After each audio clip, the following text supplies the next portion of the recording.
Hey everybody, Ian Scotto here, Chris Peranto on, and I am personally back in the studio. Of course, you're in Omaha. Yeah. A little more on that. I will let people know what the whole vibe is here in New York City, the vibe here at Gotham Podcast Studios.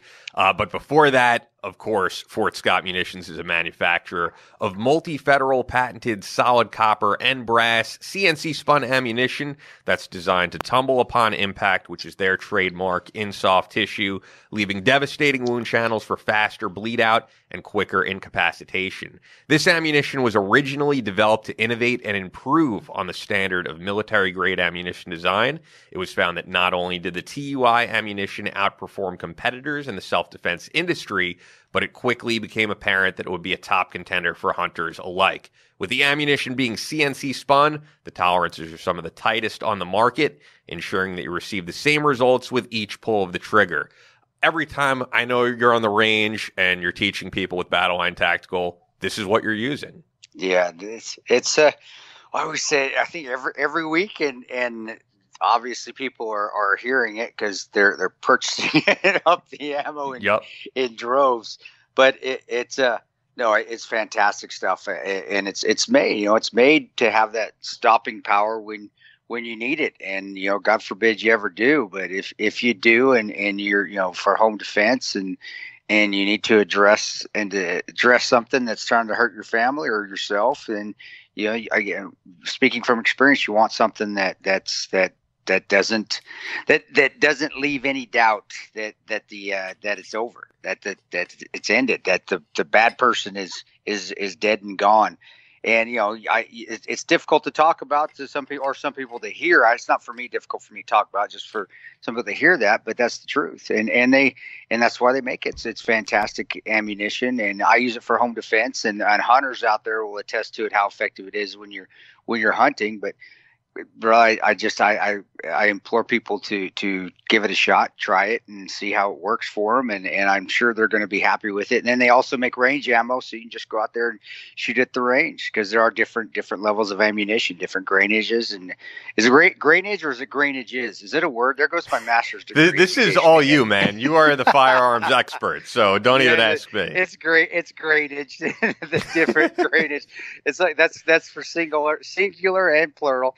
Different grainage, and but guys, I give it a shot. Literally give it a shot, and check out Fort Scott Munitions. And again, the family itself is a tremendous family, and the ones that work there, tremendous people that work there. Much integrity, much ethics, and that's also important with companies that we use and that we back here on Battleline Podcast. Yes, 100%. And Fort Scott Munitions is available throughout privately owned businesses in all 50 states, as well as directly online through www.fortscottmunitions.com. That's FortscottMunitions.com. Use the exclusive promo code Battleline for 15% off your order, only available to listeners of this podcast. That's Battleline for 15% off all orders. Stuff is flying off the shelves. Fort Scott Munitions is a proud supporter of Chris Peranto, Battleline Tactical, and the Battleline Podcast. With that, let's get right into everything.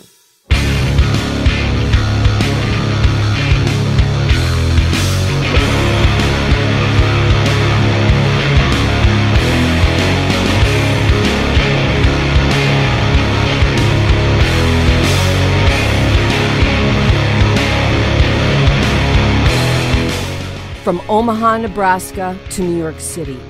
From planet Earth to extraterrestrial life in space. A podcast with no equal, engaged in unconventional warfare through your speakers and headphones. This is a show about embracing the suck, conquering your demons, and finding God in the face of adversity. Chris Tonto Peranto. Twitch is on. Motherfucker, I'm going to shoot you in the face. Ian Scotto. Ian and I have been dating for a long time. You are now tuned into the Battleline Podcast.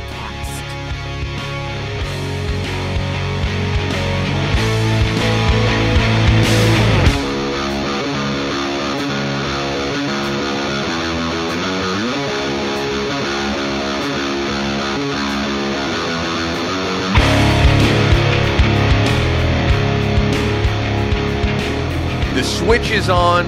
Battleline Podcast, episode 38. I am back in the studio. It feels awesome.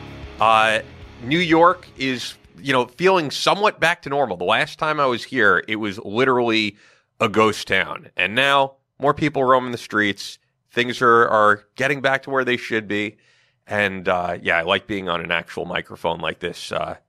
Chris, yeah, do I sound beautiful? You look good. You look good. Oh yeah, because you have the video. Like you're all jacked up, dude. Oh yeah, I got my Guns N' Roses Ninja Turtles tank top on.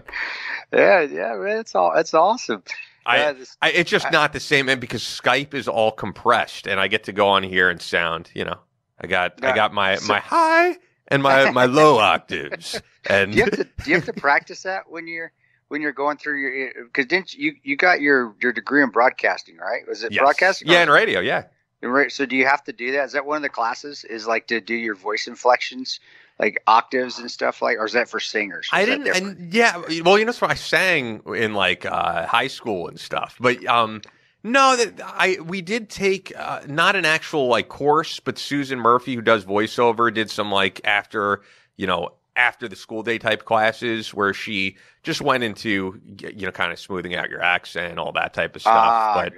Gotcha. But yeah, I just love being back in this setup, man. So, maybe we'll do some video in the future, because I was showing Chris before that now they have video that you could see me here in studio. I could see him. I know some people wanted to see that up on YouTube, so it's very likely we'll do that. Yeah, I'll have to find some place in my house to do that, since it's so open. I don't really have an office. I hate when I hear it on TV. You hear it on. Using that is the loosest form of the word hate. I don't hate it. It just gets me when I'm watching TV and you're watching House Hunters I watch HGTV and all. That's the stuff I watch in movies. I don't watch the news. I don't watch anything else. But when they say open concept, that is like the pet peeve word. Like, stop saying open concept. Every house is an open concept. I just want to hear it. But my house is an open concept house.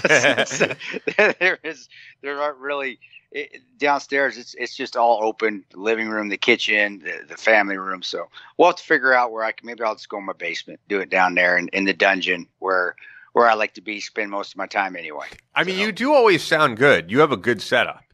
No, the master bedroom in my house is the one room that actually is not part of the open concept of the house, so I can shut the door and I'm glad you can't hear, because my 4-year-old downstairs is playing Roblox. I don't even know what that is. Roblox downstairs, and he screams and yells and just gets after it like it's the Super Bowl. So I'm glad you can't hear him, because whenever he does something good, he's down there yelling, and he does this thing with his tongue when he's playing. He just goes, and I can't believe you can't hear that, because he's doing it right now. I can hear him. I don't hear it. Did you end up getting him his, what did he say? He wanted 37 presents or something? He wanted 37 presents, but no, we got him 4. 37 was too much.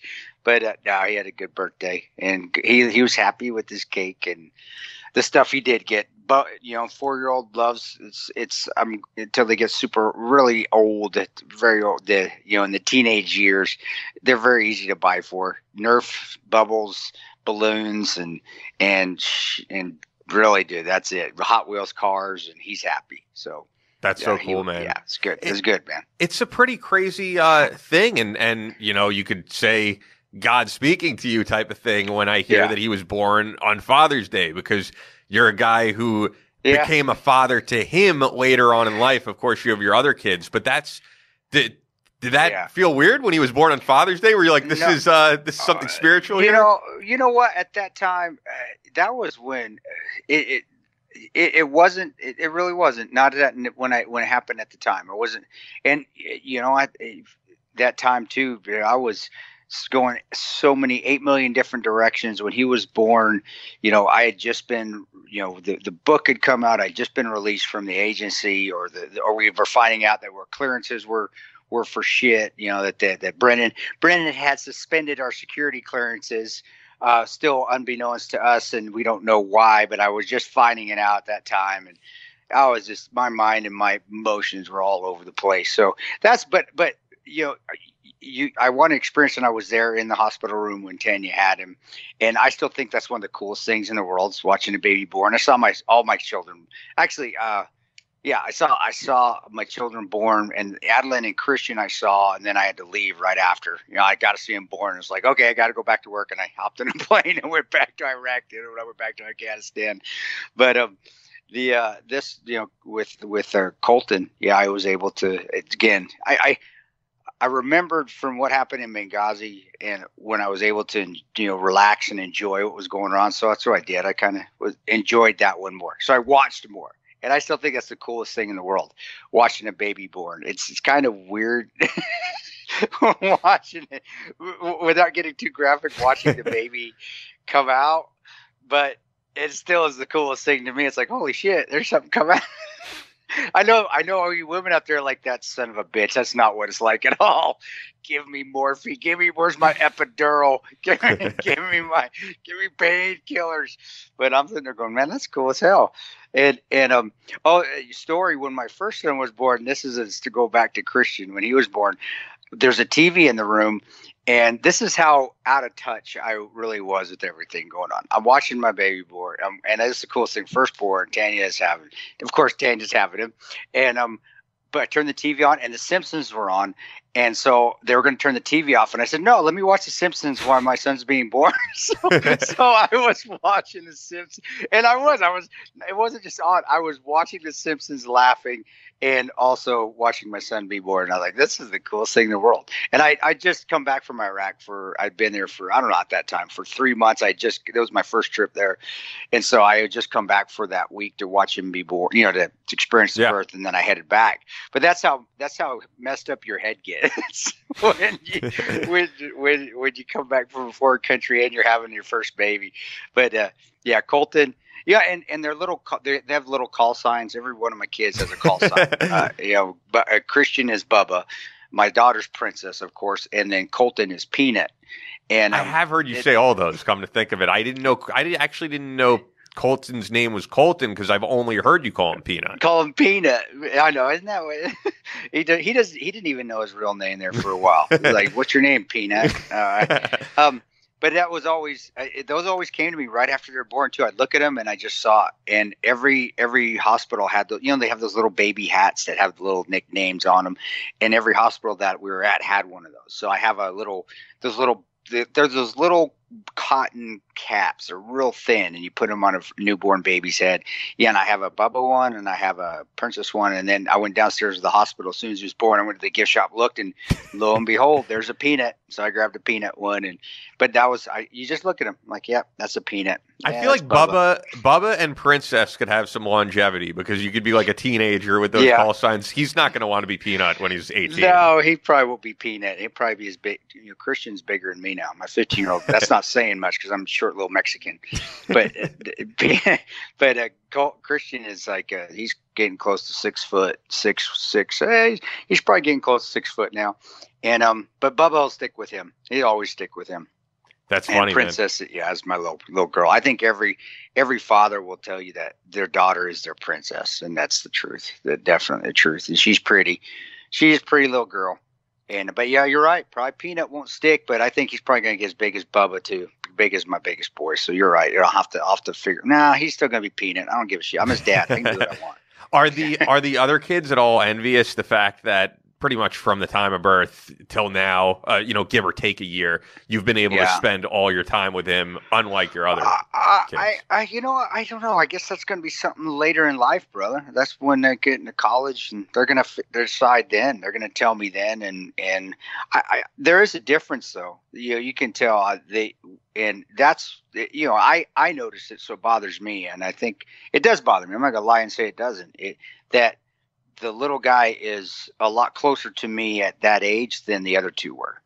And that was me being gone. I was gone all the time. And that's the saving grace of what took place with Colton as well, though, is that, Tanya and I were divorced, and we were divorced for right after he was born. We got divorced, and we were divorced for 3 years. So, and I was running all over the place, and it was just bad. I was in a bad, just doing stupid shit around terrible people, and I missed really 3 years of Colton's life. So, and again, more, not as much as me being deployed, but I still should have been there more, but I wasn't.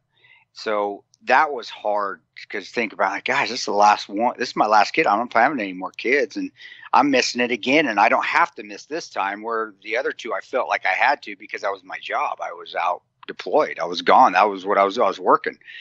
So, but now since Tanya and I have reconciled, what was that, 2 years ago? I think it was. It's getting close to that. No, you can tell. I can tell that I'm a lot closer. He's, my other two kids were always growing up until they got to be about, I don't know, 7, 8. They were. It was, it was hard for them to get really close to me because there wasn't consistency. Let's put it that way. There was no consistency. It was Dad's here, he's gone. Dad's here, he's gone. Oh, Dad's here, but he's not really here. Oh shit, Dad and Mom aren't getting along. And Tanya and I didn't always get along the greatest either. When you're divorced, it's hard too. Yeah. So with Colton, there's been a lot of consistency. So yeah, he'll run up to me like yesterday, and this is why you live. Really, that people say whatever you want. I want to make $1 million. I want to do this. I want to do that. No, this is why we're on this earth. When my son, was going to stay home with me, and we were going to hang out because I had to stay home and do some work. And then he decided to go with his mama, and he runs up to me and goes, "Sorry, Daddy," and he gives me a hug. He goes, "I got to go with Mama though."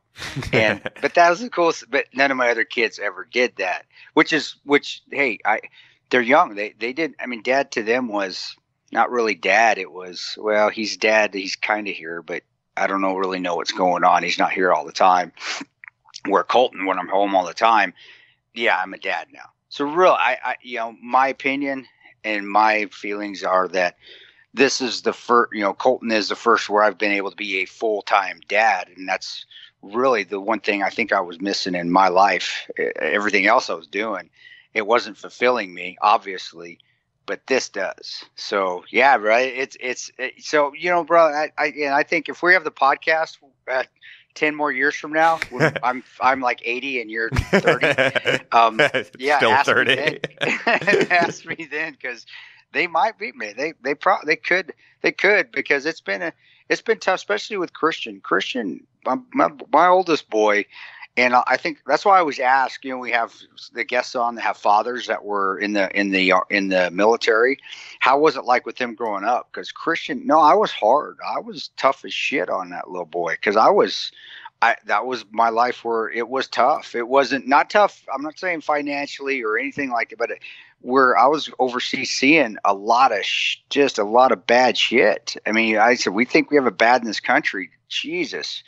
Wait till you see a car bomb blow up half a city block and everybody gets slaughtered. And it's just, I mean, and so when I would come home, little things here that he doesn't understand. He's 1 or 2 or 3, 4, 5 little things here.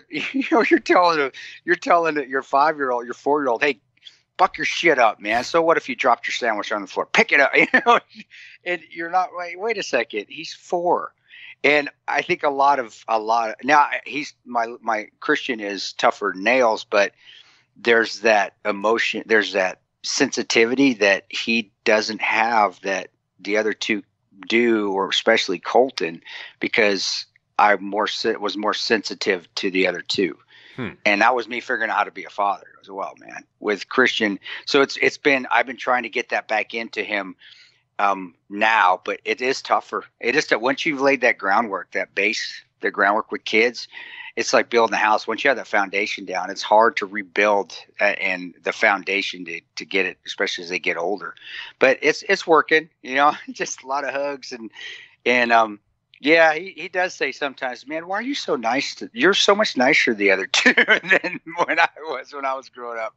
And I said, well, yeah, I guess I was, and I was, but that's why you're. And I say, well, that's why you're a tough little boy. That's why you're tough. And he's a big boy now. He's bigger than me. Now you're a tough boy. So I don't know, bro.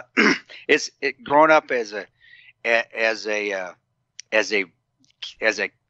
child of a veteran or a veteran that was gone more than he was home.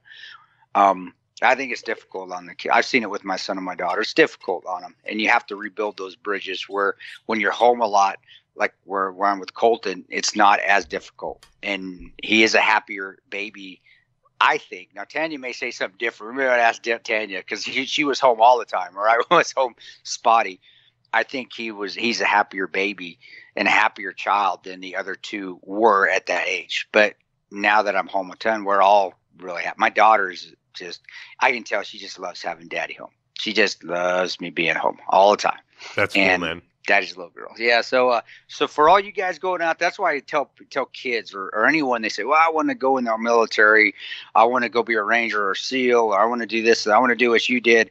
I said, well, there's sacrifices to that. You may not realize it now, which I didn't at the time. I really didn't really see it as a sacrifice. I thought, well, that's just the life. That's how it is. When you get to be 49 or 50, and I still have about 10 years till I get to be about 49. No, I'm kidding. I'm almost 50. When you get to that age, you're going to think back and be like, damn, yeah, he was right. There was sacrifices, and you can't get those years back. But so it's a trade-off. I don't think there is a where people say, hey, this is the perfect, everything is going perfectly. I think after you look back and go, well, dang, I should have done this a little bit better. Oh, wait, that went great. But all of it is so it's constant self-improvement, in different aspects of your life, because there's so many different aspects of life. That's why, when we talk about on the show, people who are getting their fitness back on track, or they're getting their faith back on track, or they're learning something new, whether it's firearms or like a new hobby or something. There's always more to be done, I think. I think staying hungry is such an important part of life. Oh yeah, setting goals. You always have a goal. That's the biggest thing that you learn in the military, and you do is it's what's the final end state? What's the goal you're trying to set? And then when you reach that goal, are you satisfied, or do you want to reach for another goal? I'm still reaching for goals. I'm reaching to be the best father I can be now. And that's the blessing though of also doing what I've done, is that I don't mind. People are like, Chris, are you tired of being at home? Tano, do you want to be at home?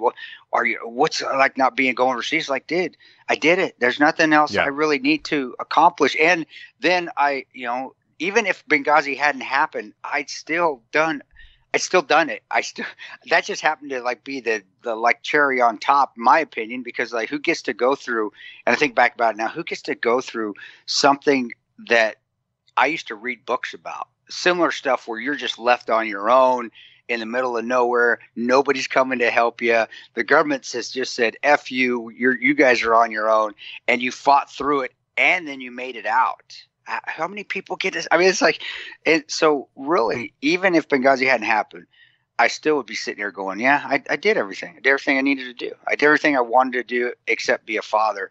Benghazi just nailed it right there. So it's like, yeah, that's the coffin, nail it shut. Then everything after that was experiences I wasn't planning on. I never wished for.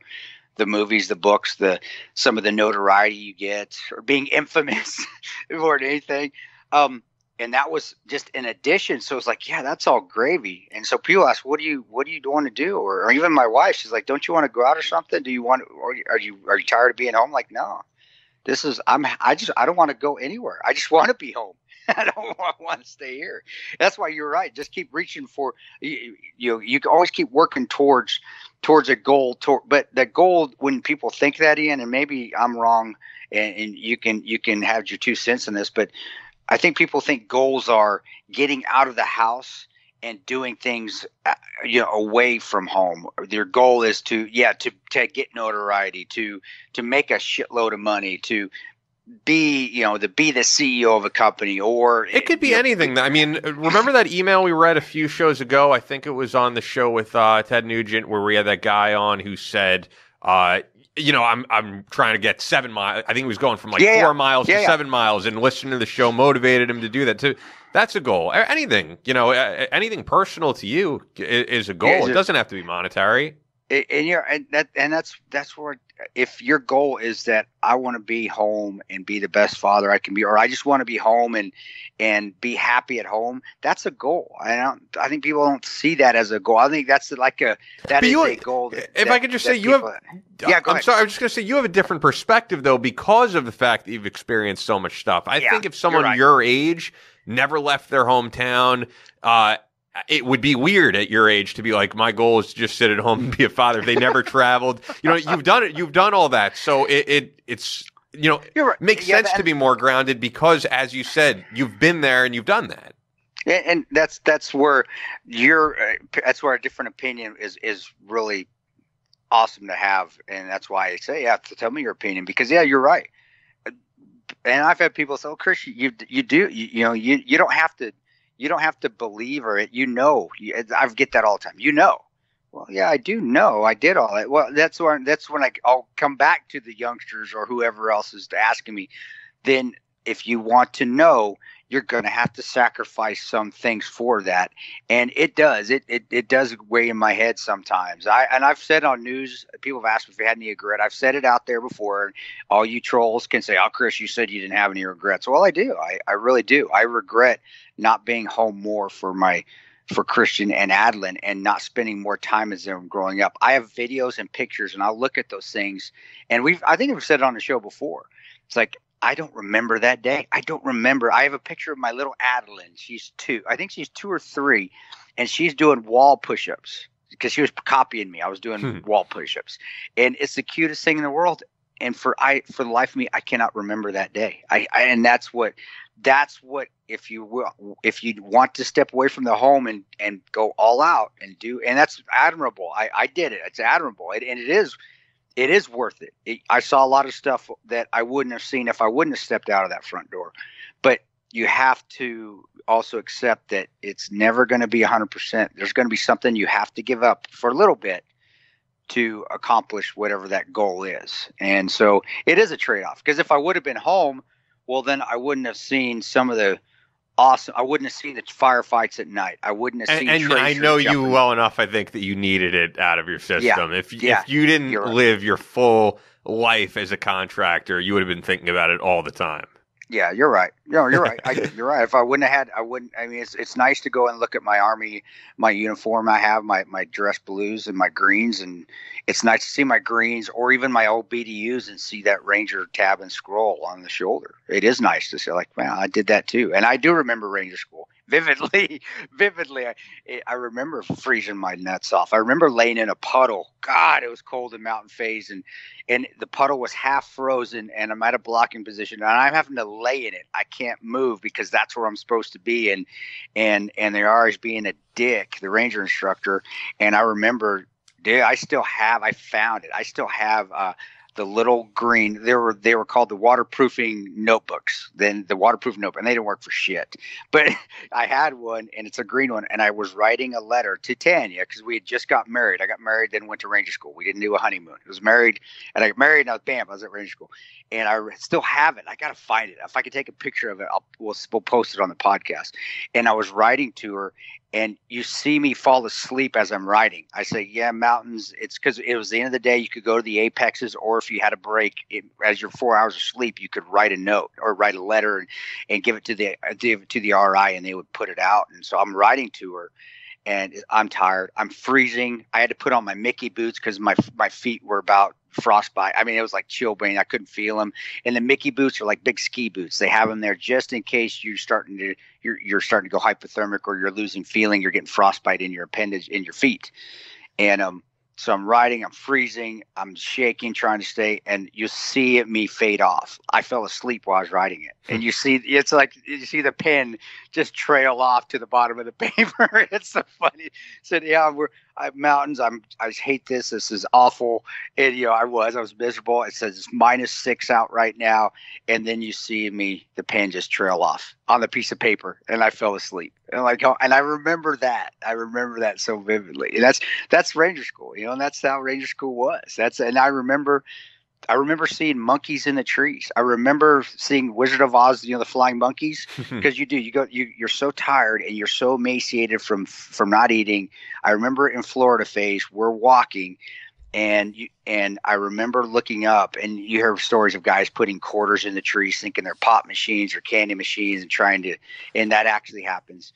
What I saw, I would always see Wizard of Oz shit. I would always, I would see the flying monkeys in the trees. I remember walking in a Florida spot in a swamp phase in Eglin or Herbert Airfield or Eglin Air Force Base is where it's at. And we're walking through, and it looked like the Wizard of Oz and a cross between Willy Wonka's chocolate factory. it just the scenery at night under NOS, it just looked like I was in an indoor atrium with flying monkeys everywhere, and it was just it's like, what the hell is going on? And then you see guys drone when they're walking, they're sleeping as they're walking. It's the coolest thing in the world. You're walking and you'll see a guy just start to zombie, and he'll just start going left or right, just weaving. Like, what the fuck? And you run up to him. And I remember my buddy Santiago, my Ranger buddy, doing that. And I ran up to him and I'm looking at him and he's asleep while we're walking. I'm like, dude, wake up. Because it's like falling asleep at the wheel in the car. You're going all over the place. And again, you're right. Those are experiences that if I hadn't left, I wouldn't have been able to experience those sort of things that do. Yeah, I talk about that. You smile at, and like, holy shit, that was actually pretty fun. It was good. You think at the time it wasn't. It was miserable. You're cold. You're freezing. You're hungry. Your body's just screaming because it needs food, and you're hurting, and you're with a bunch of dudes that are feeling the same way, but you see things that are just unreal. Or flying into BIOP. First time I flew into BIOP, Baghdad International Airport. And flying in as a contractor, no backup, you're on your own, having to bribe the guy at the customs Iraqi to let me in the country, even though I had everything I needed to get in, because you're flying a civilian. I had to bribe him with 2 bags of Hershey's Kisses chocolates because they couldn't get chocolates. That's how I bribed my way into Iraq. I was like, he saw the chocolate, he wouldn't let me in. And I said, chocolate, you want it? He took my bags of Hershey's Kisses and the little Dove candies. Because chocolate in Iraq, you can't get it. You can't get very good ones. You don't get the stuff we have here. It's all this crap they have. And he let me in, and then walking into the parking garage at BIOP International Airport that has already been blown the fuck up. It's just decimated. And meeting a contractor there saying, yeah, are you with Blackwater? Yeah, well, I'm here to pick you up. And him handing me a rifle that's not zeroed, handing me a magazine. I'm shitting. I really am. I'm not gonna lie to you. I think I even wrote about it in the Ranger way. I'm shitting my pants. I really am. Because I'm like, what the fuck is going on? This is nuts. Because it's the Wild West. It's just crazy. And I couldn't even get the magazine in my damn rifle. I couldn't get the M4 magazine in my rifle. And the dude, I remember turning to ask me, he goes, you were a Ranger, right? It's like, yeah. I didn't want to admit I was just complete adrenaline scared out of my wits, but I was. And then I composed myself, got in that truck, and we shot down BIOP all the way to the green zone in this damn soft skin truck. Thinking back now at the time, because I didn't really know any better, thinking back now at that time of doing that, I was like, what, dude, that was the stupidest thing I ever could have done. Because you get, in 2004, people will tell you that were there, like BIOP, people were getting hit left and right, and you're in armored vehicles normally, or Humvees, and going down that road. Yeah, it was nuts. It was nuts. But you're having me go down memory road, man. You're right, man. If I hadn't done those things, then I wouldn't be able to talk about them now, and I wouldn't be fulfilled for doing all those things, even before Benghazi even happened. Even before, then you're right. I probably wouldn't be satisfied being at home. Yeah, so, I can tell for sure, man, just hearing you talk about it. We have some great emails to get to, sent to battlelinepodcast@gmail.com. Before we do, once again, want to let you guys know Fort Scott Munitions is a manufacturer of multi-federal patented solid copper and brass CNC-spun ammunition. It's designed to tumble upon impact in soft tissue, leaving devastating wound channels for faster bleed out and quicker incapacitation. This ammunition was originally developed to innovate and improve on the standard of military-grade ammunition design. It was found that not only did the TUI ammunition outperform competitors in the self-defense industry, but it quickly became apparent that it would be a top contender for hunters alike. With the ammunition being CNC spun, the tolerances are some of the tightest on the market, ensuring that you're going to receive the same results every time you pull that trigger. Fort Scott Munitions is available throughout privately owned businesses in all 50 states, as well as directly online through FortScottMunitions.com. Use our exclusive promo code Battleline for 15% off your order. Only available to listeners of the Battleline podcast. Fort Scott Munitions is a proud supporter of Chris Peranto, Battleline Tactical, and the Battleline podcast. Once again, guys, Fort Scott Munitions, offer code Battleline at checkout for 15% off. With that, let's get some questions. This first one, I feel like you've probably addressed a lot, but we'll get to it. This is from Gerard, who I noticed 516 area code, so he's from my area, fellow Long Island guy. Cool. Hello, guys. Here's the question that a lot of us would like an answer to. Do you think any indictments will come to deal with the treasonous conspirators, co-conspirators, Hillary, Comey, Sturzik, Page, Brennan, Clapper, and the rest of them before the November election? Thanks for your time. Rangers lead the way. All the way. Hey, bro, I don't. It would have happened either by now. Yeah, can I just say, man, there's so many people on Twitter, the whole QAnonymous crowd, the Obamagate stuff, and I know people are not going to want to hear me say that, but at this stage of like what's going on in America right now with like the rioting that everybody's seeing, protests going on, the upcoming election, I know in certain little subsections of the internet, a lot of those people who listen to our podcast, this is still a thing. But to mainstream America, Hillary Clinton is not the president, and this is forgotten for a lot of people. I just think it's fair to say, and it's something in the past, and it's definitely not at the forefront of the average American's mind. I think that's just the truth. Well, I think that's in America as a whole. We're a fast food nation. I think everything this will be forgotten soon until the media wants to bring it back up again, and then it's going to be remembered because maybe they need ratings or they need some more ad space. They need to sell some more ad space. Not the Hillary thing. I'm talking about the hibbity bibbity virus and of course we'll talk about this stuff with George Floyd. I don't want to call it racism because I think that they've hijacked that. The BLM has hijacked an incident that should have been dealt with law enforcement. Now it's turned into a big race issue. But getting back to your question, brother, it would have happened by now. That's my opinion. I've said that before. Should it? Yeah. Should there be indictments? Oh, hell yeah. There should have been, but it's not going to happen. And the reason being is because there are more people involved on both sides of the table, not just Hillary's inner circle. There are Republicans that were involved what was going on there, and it brings them all down. And none of them want to hurt each other. None of them, even though they say they do, they're all in that. They have their own little clique. It's not going to happen.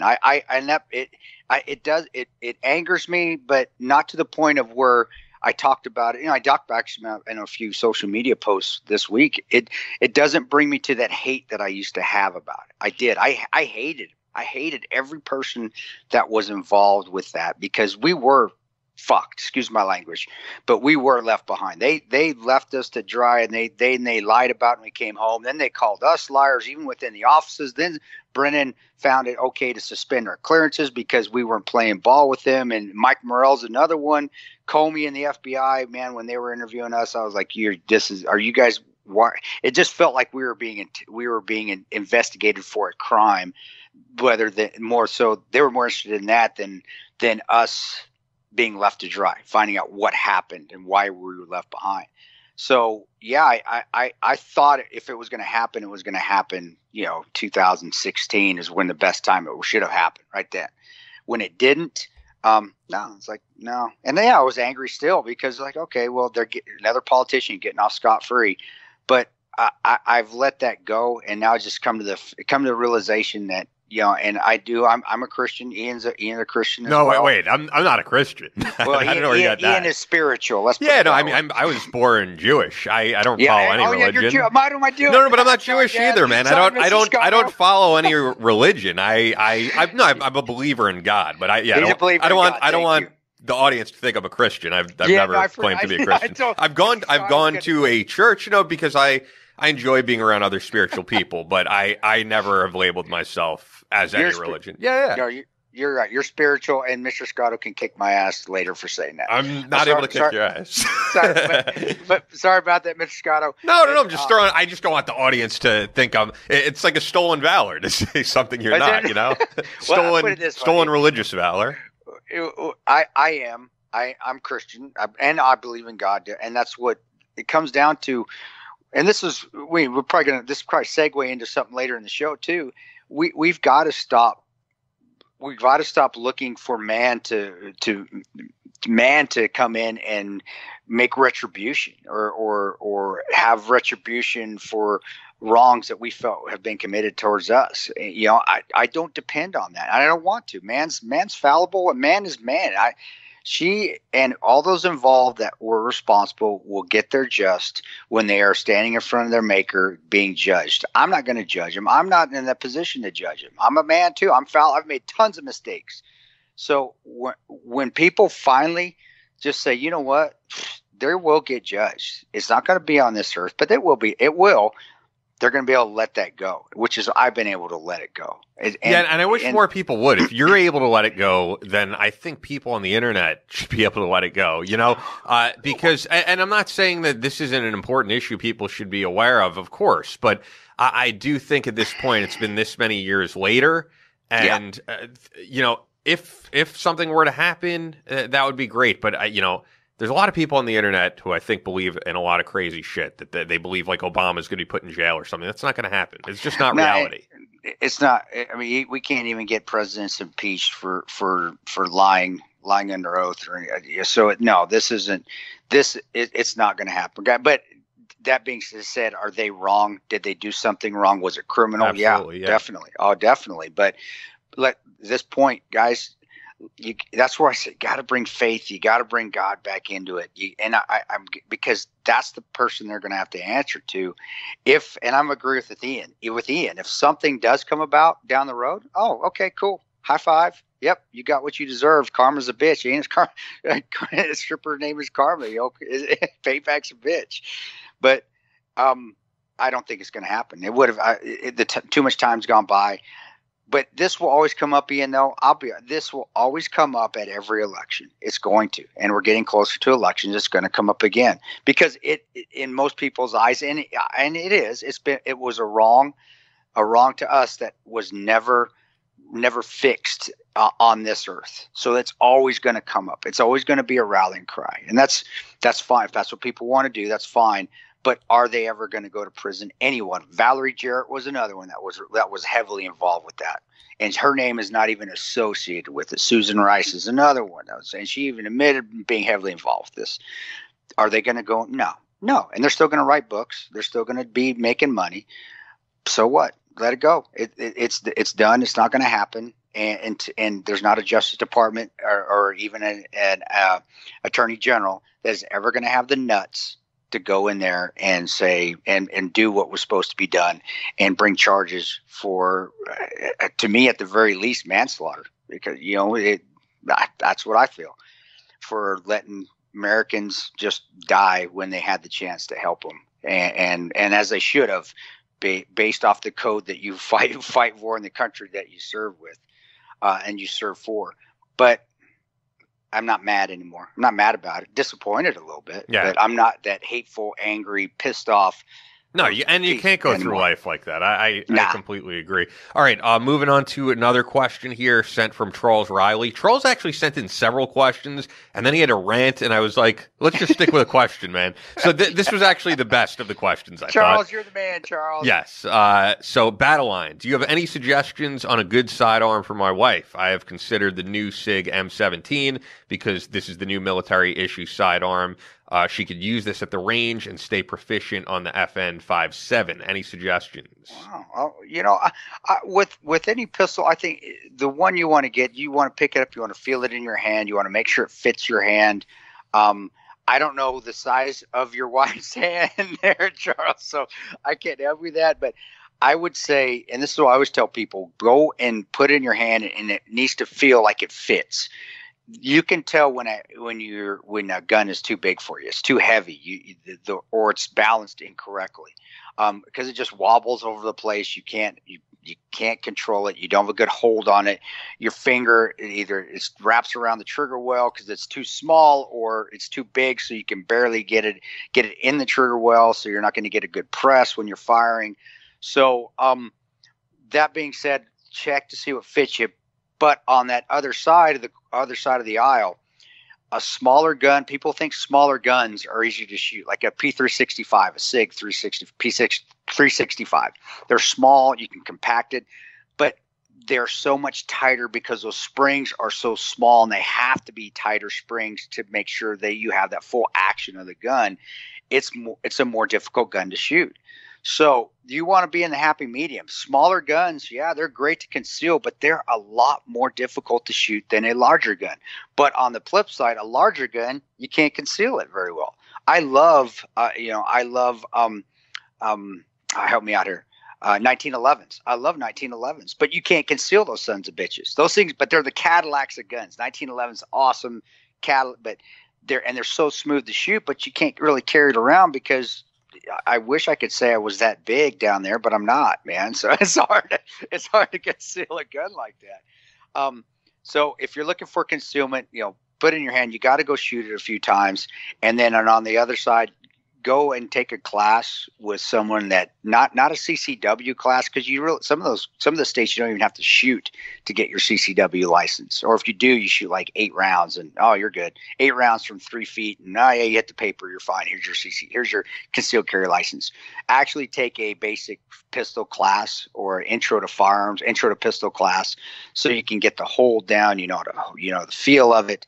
But when it comes down to it, man, it really does come down. Put it in your hand, then you got to take it to the range and shoot it. Most gun ranges, if they have a pro shop, they will let you try a gun. They'll let you shoot it so you can feel it.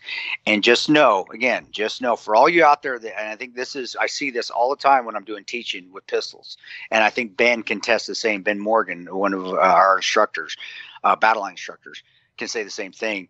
You think a smaller gun is going to be easier to shoot and it's going to be more accurate. That's not the case. A smaller gun is actually more difficult to shoot, and even with that little shorter barrel on it, you don't get the rifling, you don't get the spin, the twist. That's what keeps the bullet accurate. That keeps it consistent. Not that you're going to be shooting far ranges with a pistol. Hope most engagements are probably going to be within 10 meters or even closer than that. All right. So with that, do you have a suggestion, or it's? Oh, am I dragging on? Sorry about this. No. I'm wondering. I mean, the guy wants a suggestion. All right. I know. I could do a whole class on that. A whole hour. No, brother. Keep it simple. If they're new to the firearms, you don't want that secondary safety on. People say, "Oh yeah, you do. Yeah, you do." Well, when shit hits the fan, you're going to forget to click the safety off, dude. Even as much as the people at Glock, I think, are pretentious as shit, they are. The people there, they make good, simple guns. Glock 19 is always a good staple to start with. Or try that SIG, that M17, give it a shot. But again, that SIG, you do have a secondary. I believe you have a secondary safety on it, so. Got to practice with that M17, or try that 365 and see if you can handle the recoil, because it is a stiff gun when you break it out of the box. So 365, if it's your first gun to conceal, 365, try the 19. The Glock 19 is always a good staple. That's the standard of just a beginner gun. And then try that 17. And if she can manipulate all the little switches on it, that's a great gun. Yeah. So, all right, cool, sorry, man. I know. You see. No, there's nothing to be sorry about. I just was wondering if we were getting to a suggestion. If I was, no, I could suggest so. And then you get into it. Then just look. Nighthawk makes tremendous guns, but now you're talking STI again. I hate their head shit at STI. I don't really care for them. I think they're a bunch of pretentious asses. They may be, and they can get pissed off at me. That's fine, but they make good fucking guns. STI, but that's when you're getting into $2,000-$3,000 guns. So that's a lot. All right. This is more of a question for you because, believe it or not, for the audience, I just never got into football. Never sport I really got into. I know you're a big football guy. I figured you would with the Giants and the Jets and all never, that out there. Wow. Never really watched football. So this is from Chris Caballero. I'm going to go as Latino as I can with the name. Great. Well done. Yeah, he's written us before, and he spells Chris like you. Sweet. So, question for you both: what's your favorite NFL team and player on the team? You want to know what? If I had to pick a favorite player, I'll just say Deion Sanders, because the guy is so incredible in terms of multi-talented. And I know you're a Cowboys guy, but I think just the fact that he played multiple sports at such a great high level. But never got in the NFL, so don't have a favorite team. I'm going to leave this to you. Well, wait. Tell me, do you have a college team? Oh, because college. No, I never got into football, man. Yeah, man. Not my thing. Well, for football, for me, it's always been the Dallas Cowboys. Always, and they break my heart every year, especially since Jerry Jones took over and fired Jimmy Jones, or Jimmy Jones left, or Jimmy Johnson left. But I started liking the Cowboys when I was in first grade. It was the very first football book I ever read in the library, and it was Roger Staubach, and I loved Roger Staubach and Tony Dorsett and Drew Pearson and Tony Hill and that crew, Tom Landry. Bro, and I've just grown up as a Cowboys fan, and they are still. I don't care what people say, they still are America's team. Don't even try it, Patriots and Giants. No, Cowboys are still America's team. They just need to fix themselves again. With Jerry Jones needs to keep his butt in the owner's box and get a coach like Jimmy Johnson again. Let him coach. But they used to not well. Even Dak Prescott now. Dak Prescott is still. They always have people that have class on that team, and then they always have people that are knuckleheads on the team too. But my favorite player at the moment is probably Dak Prescott. I love watching the Cowboys play. I like how he holds himself. And I always watch as football players. You see so many with the glitz and the glamour. And I even love Deion Sanders, though. I did. Even when he was with the Cowboys. I hated him when he was with the 49ers. Loved him when he was with the Cowboys when they won the Super Bowl with him. Because he was a tremendous athlete. But that kind of demeanor, I didn't care for. I liked the You weren't a fan of his rap album? Yeah, I don't know if I like that rap. I listened to it a little bit, man. But I do the guys like that, or if you come back to the baseball and Ian talk about guys like Jeter, guys like Mariano Rivera, those that act professional. I don't know what they do in their personal lives. I don't know, but on TV set and in the public eye, they're extremely professional, and they are still the best at their positions. To me, that's awesome, and Dak Prescott represents that. I do. So Cowboys, Dak Prescott at the moment, a favorite player of all time. Roger Staubach, by far. Cool. Navy midshipman, served his country, and then was one of the greatest quarterbacks of all time and won 2 Super Bowls. You can't beat that. Yep. All right. We'll get to one last one here. We'll get to more in the future, so keep sending them. battlelinepodcast@gmail.com. This is someone you know. Hi, this is Dawn Marie. Is it cool if I make a calendar for the 14th Hour Foundation using Battleline Podcast as one of the months? Ian, I've made calendars in the past for Chris as auction items for his foundation, just FYI. Well, I mean, if I'm going to answer that, hell yeah. I would never say you can't use my likeness for, some charity calendar, of course. Dawn is awesome. Dawn has been a follower, and then also she's become a friend. Her and her husband in California, they're for years, man, since I first started doing all this public figure stuff, and she's tremendous. Yeah, bro, I would definitely say that's a question for Ian. If he says it's okay, it's obviously cool with me. Yeah, of course. I think he needs to be doing it with his tank top on. Watch him right now. Jack. But, I don't know about. I haven't even been able to hit the gym, so I don't know if I'd say I'm jacked. I have been hitting the beach. Push-ups, though. I've been doing all that. I mean.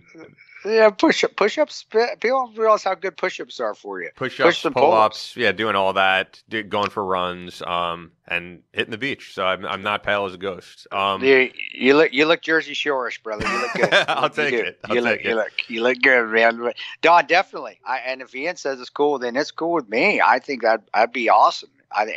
Ian, she does make tremendous calendars, and she does it out of the goodness of her heart. We never ask her to do it. And I always tell her, it's like, you don't have to do this. Or can we pay you for a little bit of this? She's like, no. She goes, I don't want anything. Donna is a human being on this earth. It's like Mother Teresa. She is a heart of gold. And she just does sing out of the goodness of her heart. And she loves Mickey Mouse and Disney almost as much as I do. Nice. So that says a lot right there, too. Well, the photo shoot that we did with Raph, Mr. Dopic, those pictures all came out great. They're all high resolution, so I can always send any of those. Yeah, I can send any of those over to you. Or we'll do some more the next time Chris is in New York City. Things are definitely getting back to normal here. And I think it's getting back to normal due to really New Yorkers taking this very seriously and taking the necessary precautions, because the numbers don't lie, man. They've gone down and things are getting a lot back to normal here. But with that, man, anything else you want to get into?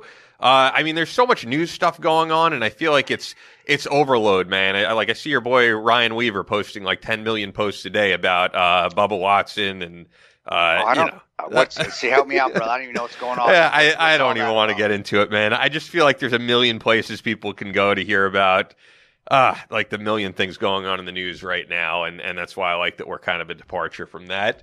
The one thing that actually has been getting on my nerves, I'll say, is just the whole cancel culture thing going on of, if you made a statement in 2011 that could be interpreted wrong, you shouldn't be allowed to have a podcast, and I'm seeing a lot of it. I mean, I'm a big YouTube guy. I've always followed these different personalities on YouTube, and the latest one is that girl, Jenna Marbles, who was one of the first YouTubers, did a lot of really funny videos. I think it was always in a good spirit. And, of course, these idiots who have nothing better to do with their time go on Twitter and say, you made a video that I thought was racist 6 years ago. And Jenna made a video saying, I'm going to take down this channel. I don't mean to offend anybody. You see, she was kind of breaking down about it. And I just wanted to say, you didn't do anything wrong.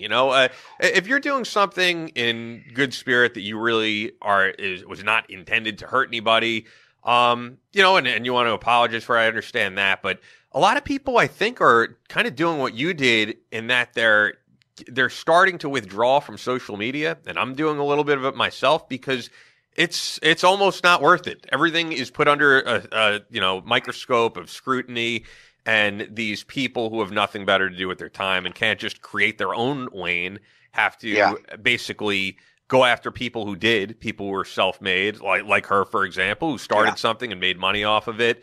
And that's how you could be famous now, is dig up something that someone did 10 years ago and say that you're offended by it. And it's going to get to the point where we don't have any entertainment anymore. And, I'm sure these people who are trying to dig up crap from people's past have done things that they shouldn't have done. And oh my Lord, yeah. In life, we all evolve. And, if someone says something today that isn't, good, you should address it then and there. But this whole thing, man, of going after people because, 5 years ago, 10 years ago, they said something you didn't like, it's really getting out of hand. And I remember people were saying with the coronavirus, maybe we'd stop this cancel culture stuff and, think about real issues. And apparently not. Apparently it's got worse. Yeah, it has. Man, for those out there that are withdrawing or and bro, I don't follow her. What's her name again? I'm sorry. Jenna Marbles? Yeah. Jenna Marbles. I should. She does a lot of it very funny. But I mean, I always thought it was in very good spirit, and you could tell she's very distraught over it. She made, like I said, I watched it. It was like a 10-minute video, and she looks like she's on the verge of tears. And I'm just like, these people you shouldn't let these people get to you like that. You do it, and you shouldn't. Who the hell are they? Who are you? And if they bust out our Battleline, we don't like you, Chris. Here, example. I'll give you here. Here you go, guys. Here's your cancel culture. You can shove it up your ass. Here you go. When I talk and we do speeches and stuff, there's references in 13 Hours to the movie Tropic Thunder. There's a couple of them, and there's a reason. There is a reason for that. And war's hell, guys. So, and if you haven't seen it, kiss my ass. You can do your little cancel culture thing all you want. But when I used to do my talks, and when I talk, there was a sign. I had the sign that I would poke at CIA case officers. I would poke at CIA officials because they thought they were the smartest people in the world, but they made mistakes. But they never thought they made mistakes. It was never, no. Now there were some. That's not all of them, but I'm telling you, the ones I had in Libya, in Benghazi primarily. But I had a sign, and my humor. Well, it was a sign, never go full retard? Never go full retard. Oh, yeah, with Robert Downey Jr. and if you can Google that, actually, look at that image, and it's funny as shit. Oh, because I think people are going after him too, right? Because the blackface thing. But it was hilarious, and it was and Nebraska. Who's in Nebraska? What kind of humor do we have in Nebraska? Who lives down the road from me? Larry the Cable Guy. Dude. Does he really? Yeah, he lives in Lincoln. He lives there. Dude, when I met him, right about 30 miles down the road from me. He's not a buddy or nothing, so I'm not going to even claim. But when I met him, it's serious. Like a lot of people don't know that is a character. That is not. He just doesn't break character. But he is not Larry the Cable Guy. He doesn't even have that much of an accent. No, he's straight up. He's just a farmer out. He's just a farmer out here in Lincoln, Nebraska, and Lincoln's just down the road from Omaha, and it is. I'm not talking. That's not country talk. I'm talking. It's like 30 minutes away. But anyway, but also Bill Engvall. Jeff Foxworthy. I love that humor. Well, what does Bill Engvall do? What did he used to do? And especially during that time frame, I used to watch it. Here's your sign. Here's your sign, dude. Well, that was my sign, and I would give it. When something would happen, that would be the first thing they would see when they walked in the office in the day. It was sitting on their desk. Here's your sign. We get in so much trouble too because they get pissed off at that. Well, and then I leave it hanging in my gun locker. So anybody that walked into our team room, it was hanging right there in my gun locker. Well, I will say that during speeches. I would say, yeah, I used to poke fun. I used to make fun. And I did it. And I would say, and my sign said, never go full retard. And people say, well, why'd you do that? Why? Well, I did it. It was to be, I'm not going to lie to you. Was it to be mean and to poke a little bit, knock somebody down a peg? Oh, hell yeah, it was. You know how many pegs I've got knocked down? Being at Ranger Battalion, going through Ranger Indoc twice, being a private, being a new guy. How many times you're always a new guy? But there's a reason that we do that. There's a reason it's done. It's done to see how you're going to handle a little bit of adversity. Somebody's going to rip on you a little bit. What are you going to do?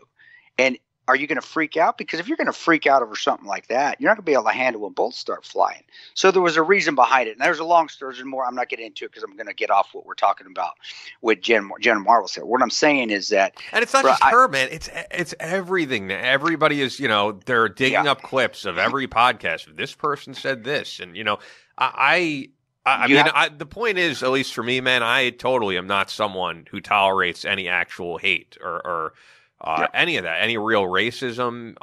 And, for example, man, I've said it before, I'd love to have Kristen Beck on the podcast before. I said stuff that was poking at Kristen Beck, and it was always all in good humor. But then when I see Navy SEALs saying to Kristen Beck, oh, you're not welcome here to, a guy's funeral that she served with, yeah, I have a problem with that. When something is done with an actual spirit of hate or not letting someone be a part of something because of whatever it is, race, sexual orientation, I'm not cool with that. But when we get to the point where you can't make jokes about anything, that I have a problem with. Well, then you just have to shake it off. And I think I went into the whole never go full retard story. So when people, if they come and pick this up and pick this podcast up, you and I lead the way, dude. Just lead the example. Kiss our asses. We're not making no, we're not. We're going to keep doing what we're doing, and that's what I would tell if I saw Jenna. Is it Jenna, right? Or Jenna? Yeah. Jenna. I'm just using her as an example, though, man. But it's one of many. Anybody else, I would say to them out there, stay strong to your convictions. You didn't do anything wrong. Don't let the minions come and try to reach up and pull you down to their levels. Kiss her my ass. There was nothing wrong with what I did. I'm going to keep doing what I'm doing. Don't let it get to you. That's the thing with social media now, too. To be fair, I mean, get to you. In her case, because you'd have to see the video, but she does seem to feel that she did something wrong, and I understand that too. And if you want to say, hey, that's not me anymore, that's fine. But to say, I'm going to take down my entire YouTube channel, and she said, because I'm not having fun anymore. And it's hard to have fun when every single thing you do is under scrutiny. And I know that's for you with Twitter. You were like, I'm not having fun anymore. It was anger. It was hate. Twitter's straight up hate, dude. And so she's making the decision, and I don't have a problem with Twitter. Take down Twitter. Twitter is straight up hate. It doesn't do any good. It's an awful platform.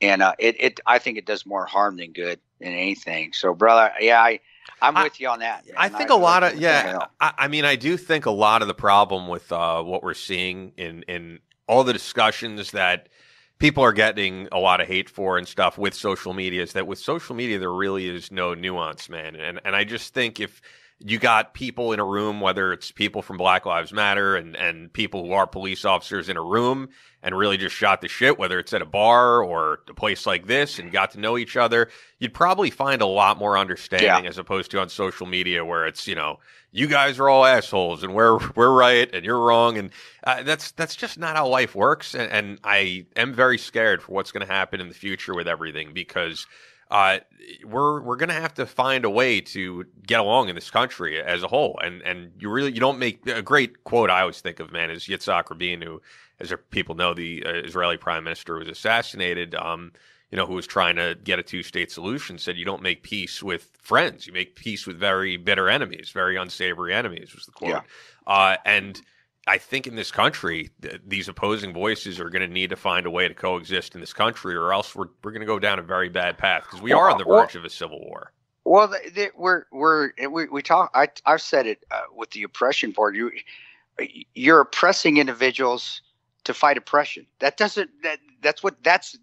Black Lives Matter. That's these people are out there that are saying that, yeah, we've got to stand up and we got to fight oppression. Well, you're doing exactly what you say you're fighting against. You're oppressing people's free speech. You're tearing down the statues, tearing down the monuments. And if I can just throw out there, that's not everybody, because I will also say, all right, on my block, which you don't usually see. I mean, because I'm on Long Island, I saw a protest the other day. I walked through it because I was just like, I want to see what's going on. It's right across the street from me.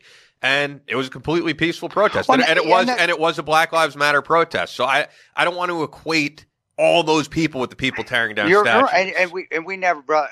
Let me just put this disclaimer out there: we will never equate 100% of everyone doing bad things, because that's not the case. I don't believe that, and obviously, even with what he says, he doesn't believe that. I don't believe that either. There's good people and bad people. There's good cops too.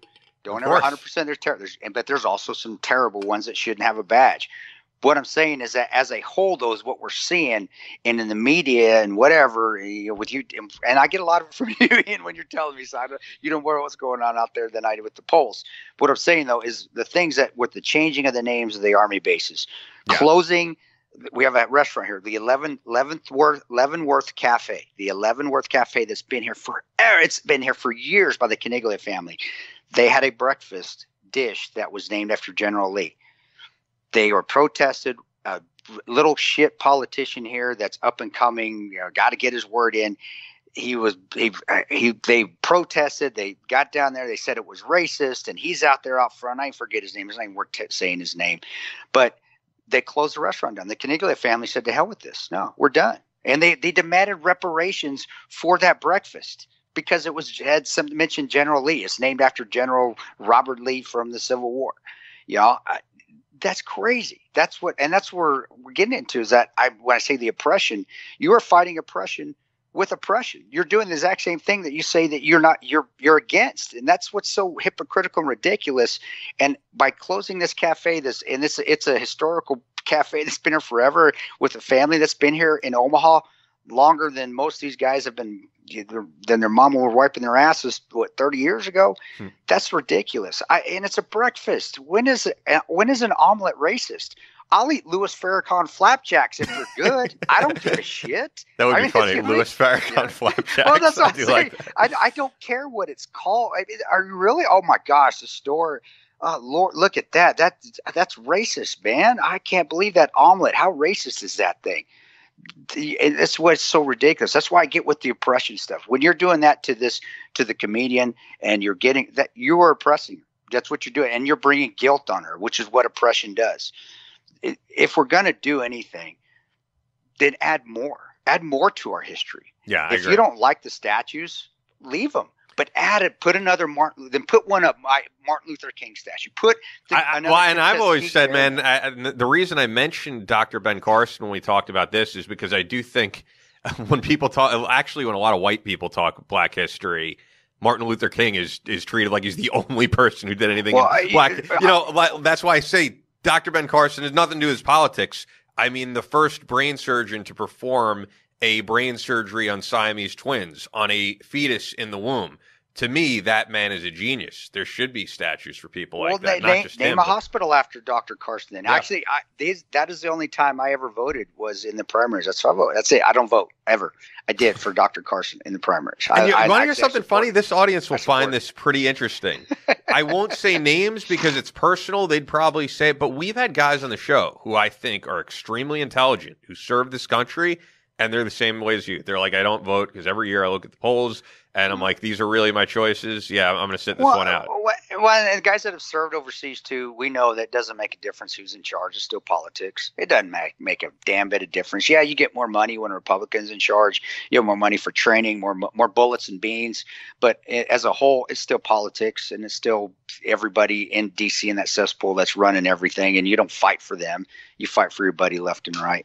I voted in every presidential election, and I'll be honest, I may sit this one out because I'm not happy with my choices. I'm with you, brother. But that being said, I agree with you. Name something, and I think can we say white? We say African American. Are we going to say Eastern? Were we going to say Anglo-Saxon or Anglo-European? Does that we say? But I think most people do I'm technically not even in that categoal, man. I'm Ashkenazi Jewish. So if you take a blood test or me, DNA, it'll say Ashkenazi Jewish. Well, let's put then if we're going to be straight up and then let's get some more Pancho. Why aren't we have some Pancho Villa statues up there, guys? Where's all my Latino statues that need to be getting put up? I don't see a ton of those out there, and I maybe I'm missing it. Do you see the Latino community out there tearing shit down? But what I'm saying is let's add more, half full. Let's put more stuff out there. Yeah. The Tuskegee Airmen. There was a great example from the Tuskegee Airmen. Oh my Lord, those guys were holy shit. They're badasses.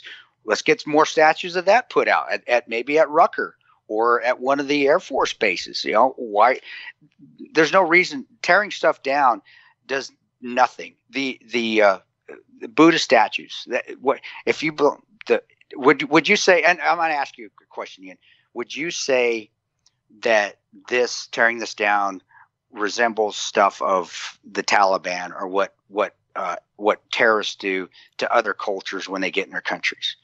You would know better than me, but the one thing that actually I was thinking of, which is unrelated because you would agree with this, and it was the tearing down of a statue, is I remember being in high school when they tore down the Saddam statue. Now, but tearing down the Saddam statue was a totally different thing because it wasn't a piece of history. It was actually the guy who was ruling the country at the time with an iron fist. And he put his own statue up. Yeah, and I think it was their way of saying, we want our freedom. And that's, I actually do see a big difference between that and tearing down statues of people who have been gone 200 years. That's a good point. But that's the first thing I actually thought of because the most notable tearing down of a statue I remember was that. But of course, I do remember the many times ISIS and the Taliban have tore down pieces of, amazing pieces of art.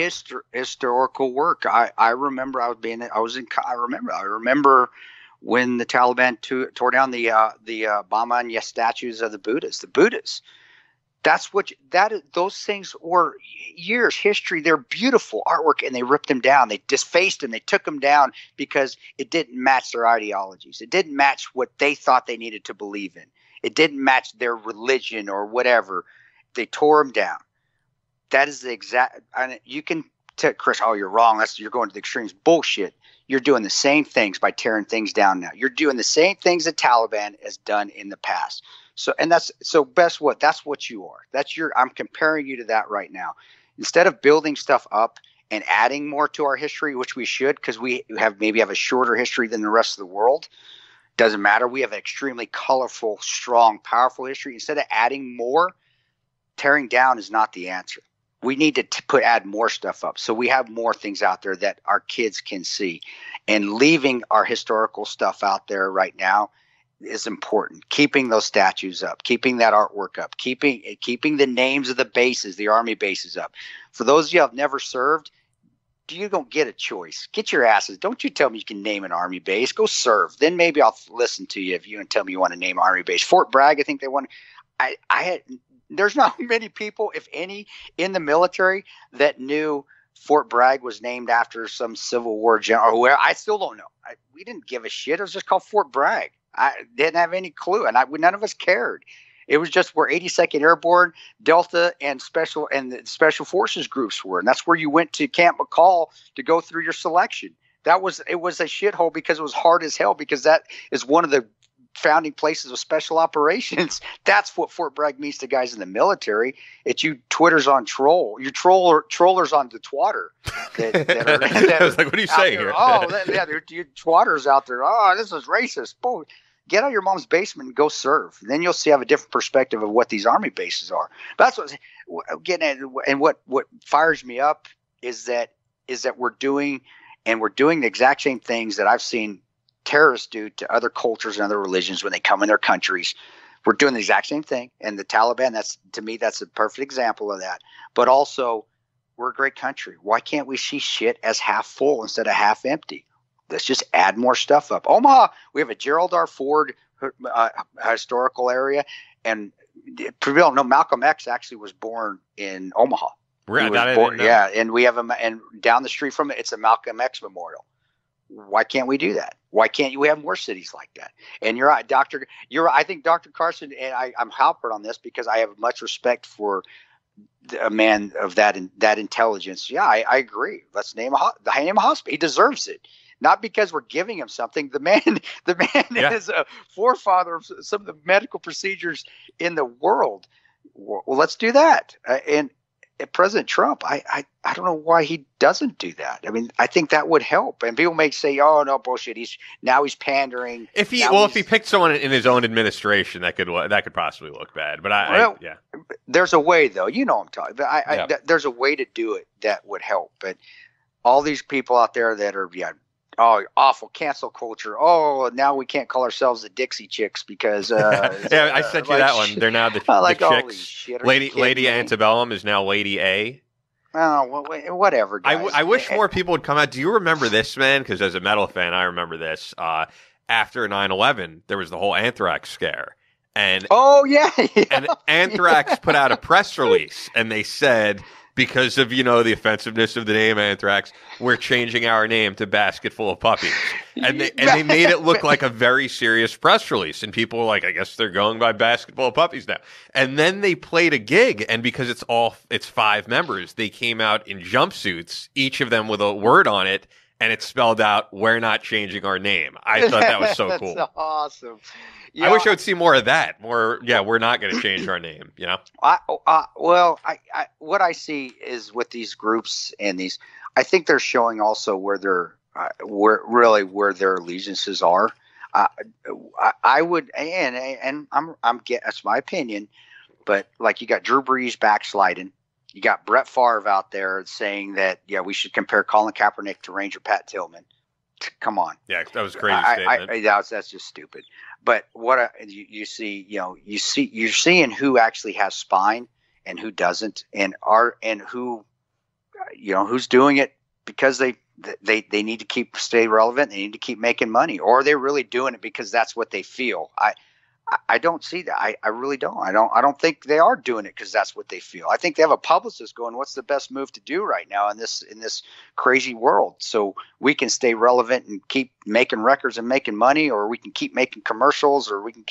That's why I think they do it. I don't think it's any other reason than that. It's in threats against your family. Join the fucking club there, Drew Brees. Threats against if you stand for something, you stand. And as a veteran. All of us veterans will tell you the same thing. Jack will say the same thing. So will Luke. We'll say the same. We fought for those freedoms. We did. We fought. If you want to kneel. I fought for that. I don't agree with it. It's wrong. I'm not going to say I'm offended by it or not. I just know it's wrong. But guess what? I fought for that freedom so you could do that. Don't you dare come across and threaten someone because they say, I want to stand for that national anthem. Yeah, that was crazy. What is that? Again, that's going right back to being a hypocrite if you're doing the exact same thing of you say you're fighting against. And that's why I'll tell all you people out there, I haven't done a post to it. I didn't want to. I'm not going. I'm just because I want to do it on the podcast. If you want to stand for that national anthem, I got your back. I got it. If you want to kneel, I don't agree with it, but you are welcome to kneel because that's the freedoms that we fought for. And that's where we should be at right now, looking at things, not looking at tearing things down and taking things away. And oh, well, shit, it's whose fault was it and this and that. It's what can we do to make things better and just even to increase and make our country more historical than it already is, instead of making it less historical and letting people that live in their mom's basement on the twatter run this country.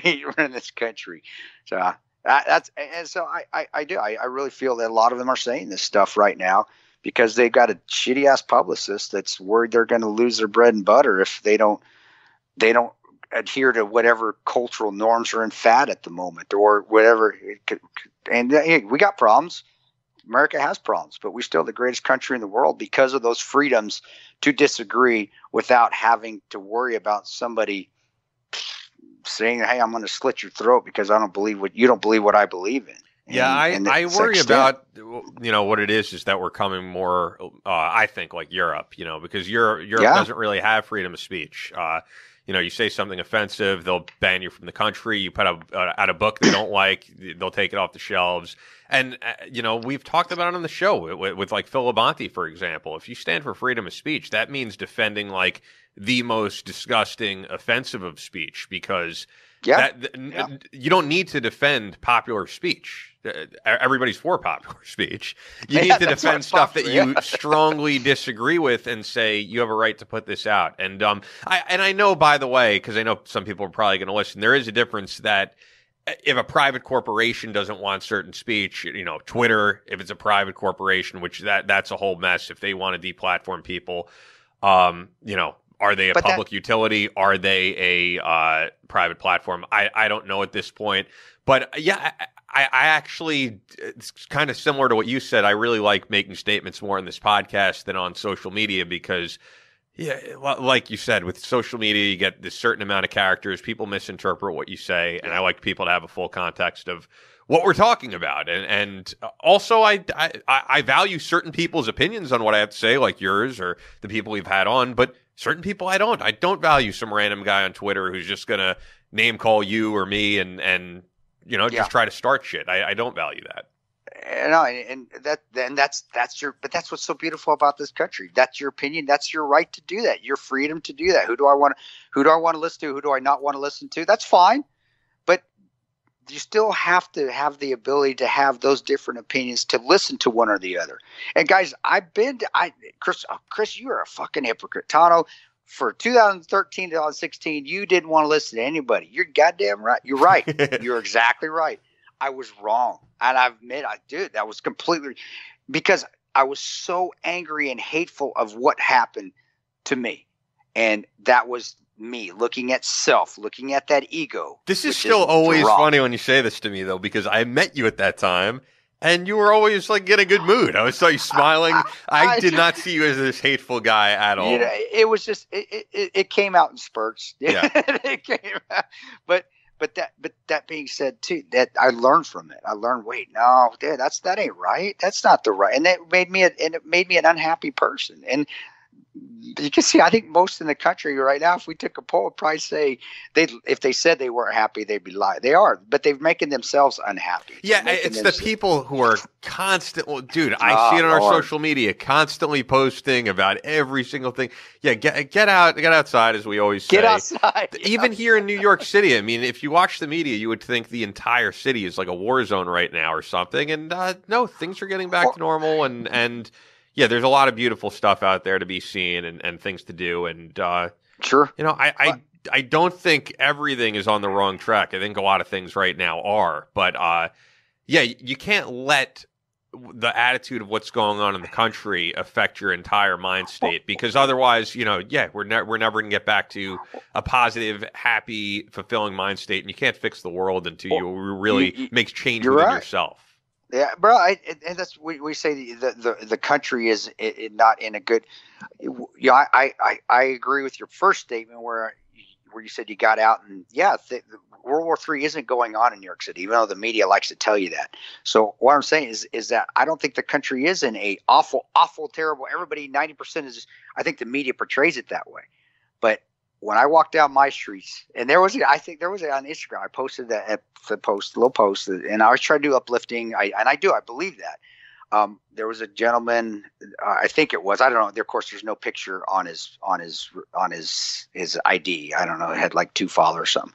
But he said, "Yeah, we got to take our streets back." I'm trying, and I think he genuinely was trying to, but our streets were losing them. They're gone. And I remember I hit him back up, and I said, "Well." I just ran down the street today and I waved. I got waves and smiles from blacks, whites, and browns. Happy day, blue sky, birds chirping. And I said, maybe you need to look at a different street. What I'm getting at is maybe you need to turn that damn TV off. Stop watching the news that you think every street is burning because it's not. And there's still wonderful things and people being good to each other in this world going on at this moment. And I would just say, because I just had got done with a run, and I live in North Omaha. You can Google the demographics of North Omaha. I'm not going to get into it with you, but it is not predominantly a Anglo-European. Well, I don't even know what it is. It's not a primarily white neighborhood, but we don't give a shit. We don't even look at it that way. We live in North Omaha and we live together and we smile, and I got people on the porch and waving by, and there ain't nothing burning. There's no craziness going on out here. And if there's any place in Omaha that it would be out here if it was as bad as the media says it is. But yeah, and the places that are, look, it's happening. I'm not denying reality, but yeah, there is, like the places. I will say, man, I do feel horrible for the people living in those cities where there's one grocery store in your city and it got burned to the ground. It's unacceptable. That type of stuff is horrible. And what does that? What does that do? That's what comes back to tearing things down, oppression again. You're doing the exact same things that you are fighting against. Wake the hell up. What does that do? All the innocent people you've just. And guess where that happens? Guess where I've seen that before 8 million times. Iraq, Afghanistan. And I didn't see it when Gaddafi was in charge in Libya. It was after he was released from power. That's when it came. I want to be fair there. Or Yemen. Yemen's another one, which the city just went to turmoil because of terrorists. And we talk about free speech. You talk about going to Eastern European or going to the European culture of not having free speech. You know what? If you spoke out against Saddam Hussein, there wasn't just thrown out of the country. Guess you're gonna die. They're gonna come get you at night, and they're gonna kill you in the worst way possible if you disagree with a dictator and that was going on in Iraq. Is that what we want to happen here? I don't think so, guys. I really doubt that. So I don't want to even go to that next extreme where you do have a crazy dictator that's in charge and you speak out against them. It ain't getting kicked out of the country. It's your head. Or or the America comes in and smuggles you out of the country, like the Shah, when he was speaking, when the Ayatollah, it was the Ayatollah Khomeini came in, and we had the Iranian Desert Eagle or Desert Claw? I can't remember, guys. My mind's going. Dale talked about it on his show because he was there, right? Or am I thinking of? Who was it? I'm thinking of Desert Storm. Oh, you're talking way before then. Okay, you're talking about like what Mike Vining was a part of. That's Operation Eagle Claw, right? Yeah, what Sergeant Major Vining was a part of. Desert Eagle. But that's what I'm saying is that you get to that point where you can't have free speech because you're being oppressed and you want your side to be right, and that side becomes that side designates a leader, and that leader becomes a dictator, and that dictator is all powerful. There is no more free speech as far as to the equate of a death sentence. And that's not taken to the extreme. If you want to do your history, look at your history and search other countries with what happens if you speak out against, in China or Iraq when Saddam was in charge, or Iran, during the years of the Shah, or maybe even now. I don't even know about it is now. I think the students actually spoke out when the planes were accidentally shot down by the Iranian army. When that Canadian jet was shot down. But this being said, guys, that's ridiculous. So you don't want that. And to think that you do because you're angry and you're filled with hate, that's what the devil wants you to do. That's what people in this country that just are so hell-bent on having complete power and their word is always right, that's what they want you to do. Yeah. And the only way to not do it is to not do it. No, to not for real. Go down that road. And Americans going against Americans, I really feel people need to realize is like it's a narrative that makes a lot of people a lot of money. I mean, it's set up that way. It's everything. There was a time, I remember it, where not everything on TV was split screen debate, and not every guest was booked from some super PAC that's getting paid to say, this guy's the greatest. He's going to make everything okay again. And, this person is the worst. It's just, it's not even real news at this point. And I feel the same way about social media, man, because it's an echo chamber of what you believe. And I think if we just had more real life discussions, which we're going to be able to do as the country opens up again, and be able to sit in a room with people that you agree with, disagree with, and find some common ground, that's what we need more of. But yeah, man, this was a good episode. We got into some interesting stuff with fatherhood. We got into what's going on right now. And we will have guests coming down the line. A really big one coming up is Brad Thor. I don't know what's going on with Chris Wallace. That hasn't been confirmed yet or anything. Books. Yeah, I got the book. The book. So I hope I hope again he comes on. I hope it's not an issue again where where, wait a second, Tano isn't as crazy outspoken Fox and Friends as he used to be. No, because they asked us to come on. Chris isn't that way. No, I think he's just I think he's just got a lot of media because he's Chris Wallace. He does, so I'm sure we're not at the top of the list. Let's see. Good Morning America, Battleline podcast. Probably want to go Good Morning America. Brad Thor though is always down to come on, and actually Brad Thor is one of those people, man, who doesn't get booked on everywhere that he used to because Brad Thor is very open that he is a conservative, but he's very against Trump. And, other media outlets are like, we're not going to book you because you're not on our team, which is fucking stupid, man. I'll tell you, that when you're middle of the road. And he's not middle of the road. He's a conservative. He just doesn't like Trump.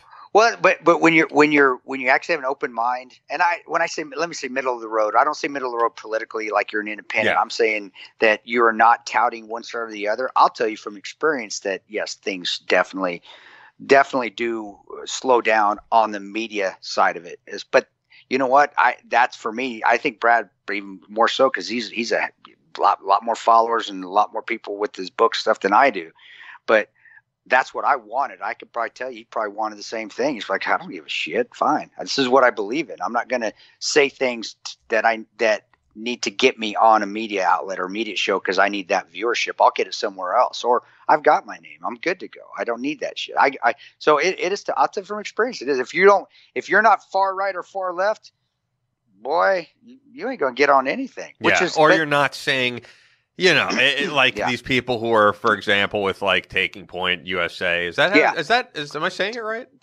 Isn't it Turning Point? Turning Point, yeah. Taking Point is something. Taking Point is actually a Navy SEAL. Brent Gleason has something, but yeah, you have to like echo their point, or I could actually tell you. I'll give you one example that I think is interesting, and maybe we'll have her on the show at some point.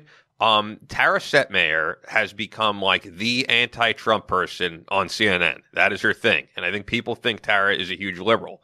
I've known Tara for years. Tara was a big Ted Cruz supporter, very conservative, knows Gary Brugman, friend of Gary Brugman too, who's been on the podcast, and was like a staunch defender of Border Patrol. She just doesn't like Trump. And because of that, she has now been pigeonholed by CNN, I think, this is my opinion, to just be a talking head for this one particular thing when all of us are not just at some point we're going to have a different president, and you have to have like certain principles that you stand for. It's not just like this man is great or this man is the worst, so with her I liked the fact that years back she was someone who talked very much about Border Patrol, helped to free those two Border Patrol agents, Ramos and Copion. But now, it's just become, if you're not saying one particular thing, you're not getting booked on all the shows. And that's why the term fake media is used so much, because a lot of people aren't even giving their real opinions on things. They're being booked to, they're given talking points to go on by the Biden administration, by the Trump administration, to say, here's what you say, and then you'll get booked on somewhere else. And it's like a never ending job for them. And it's a way to keep the cash coming in. So I like the fact that what we're doing really has become this very like nonpartisan and real thing. And most episodes we don't even talk about politics. So there's enough out there, and politics do nothing. If you haven't seen it now, politics do nothing but divide, and it's utilized. You said it, and I agree with you. Ian, earlier in the show, it's all money driven. It's used to divide to because you're going to garner more money, and I know that's the case too.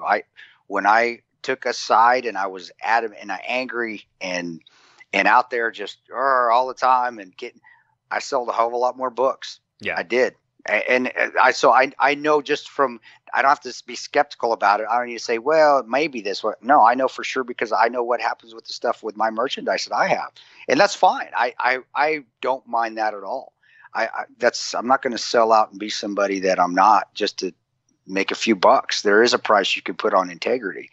And I think that's the case too with people out there. I think more people are getting to feel that way, but then also you see the country singers and whatnot changing their names for this and that, and to say, oh, we're doing it because we feel good and that's the right thing to do.